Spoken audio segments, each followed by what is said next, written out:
1 Reis capítulo 17, versículo 3. Vai-te daqui e vira-te para o oriente, e esconda-te junto ao ribeiro de Querite, que está adiante do Jordão. Após a morte de Salomão, o reino de Israel se divide em dois, lado norte, lado sul. Então, de Salomão até Acabe, se passaram quase 60 anos. Se passaram 6 reinados do lado norte de Israel. E a Bíblia diz no seu capítulo 16, no contexto, que Acabe foi o pior rei de Israel até aquele momento presente. Porque Acabe sustentou a idolatria em Israel.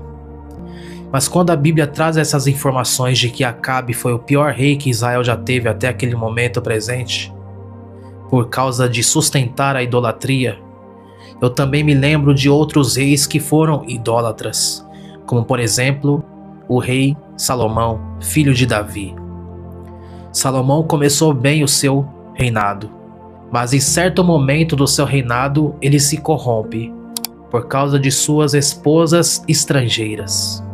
Salomão edificou altares para deuses pagãos, para os deuses de suas esposas.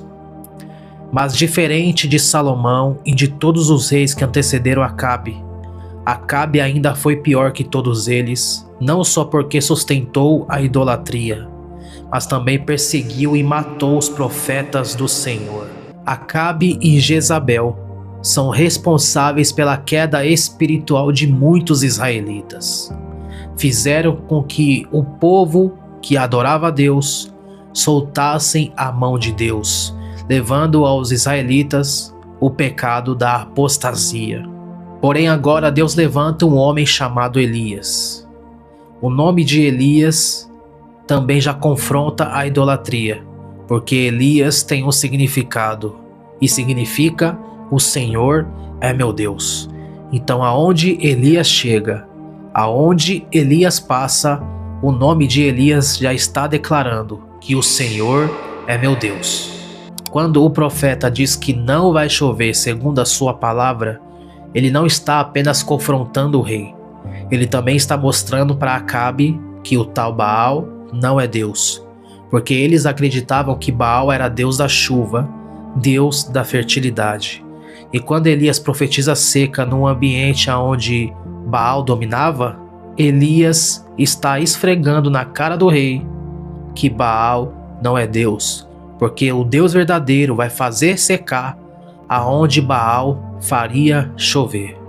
Deus dá uma orientação para o seu servo.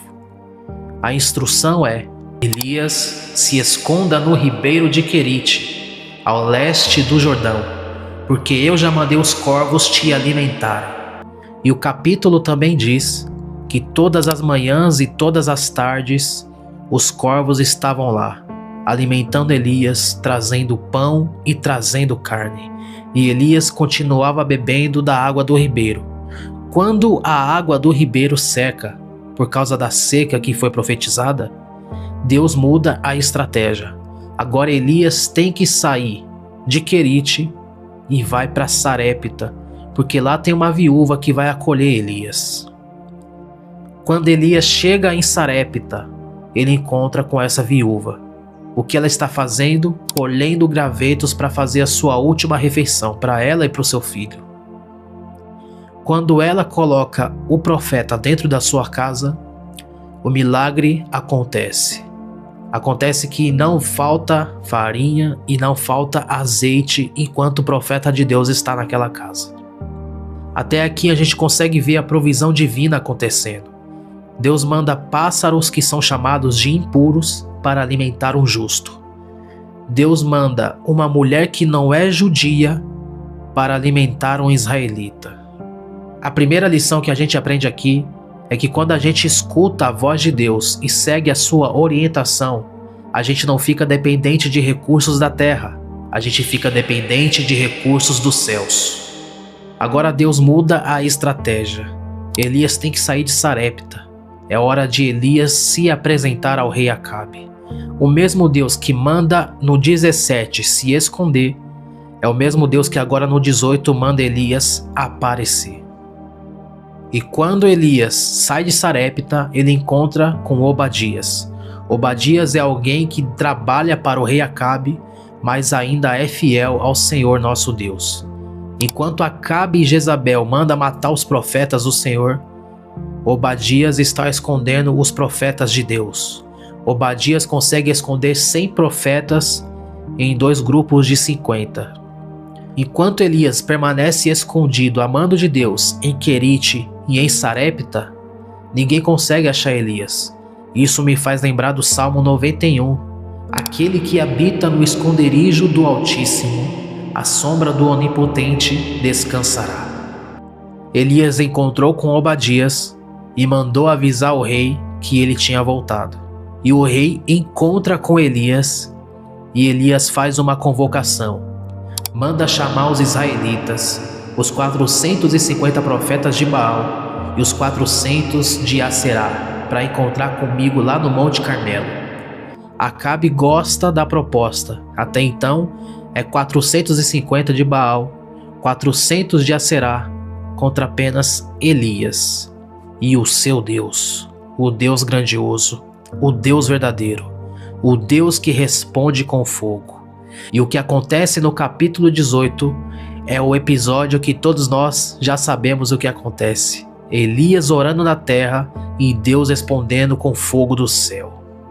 Os israelitas que estavam adorando Baal reconheceram mais uma vez que só o Senhor é Deus. Eles se prostraram e confessaram. Aquele povo que tinha abandonado Deus, soltado a mão de Deus, apostatando da fé, reconheceram mais uma vez que Baal não é Deus, mas que só tem um Deus verdadeiro. Depois desse duelo dos deuses, Elias pede para que seu servo olhe para o mar e pergunta: o que tu vê? Não vejo nada.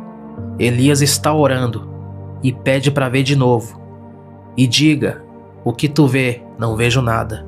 Durante 7 vezes Elias está pedindo para o seu servo olhar para o mar e dizer o que vê. Mas na 7ª vez, ele vê uma nuvem e ele diz: o que tu vê? Eu vejo uma pequena nuvem, mas ela é muito pequena e é do tamanho da mão de um homem. E Elias manda dizer: fala para Acabe que vai chover. Fala para Acabe que agora a seca vai parar. Elias profetizou seca e realmente, durante 3 anos e 6 meses, não choveu. Elias também profetiza que a água vai voltar a cair, que vai voltar a chover em Israel. Mais uma lição que a gente consegue aprender com essa passagem. Quem hoje aprende a se esconder em Deus, aparece com autoridade amanhã. Querite não é lugar de abandono, é lugar de aprender a depender de Deus. Sarepta não é lugar de esquecimento, é lugar de fazer com que ímpio reconheça o nome do Senhor. Querite não é lugar de rejeição, é lugar de preparação. Muitas das vezes Deus deixa a gente escondido, porque tem algo grande vindo por aí. Mas acontece que a gente só quer a glória do Carmelo, e quer pular Querite e Sarepta, que faz parte do processo.